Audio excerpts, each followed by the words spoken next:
This is how to share a vault in 1Password. From your dashboard, go to the left menu and select Vaults.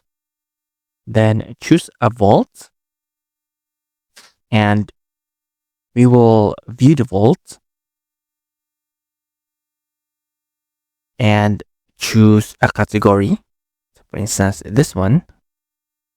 And just click Share here to share your vault. And choose the link expiry. And you can choose anyone with the link or only to some people.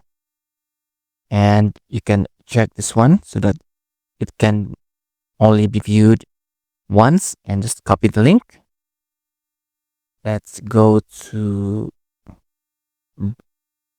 a private window. I'll just paste here quickly. And we can see here the vault.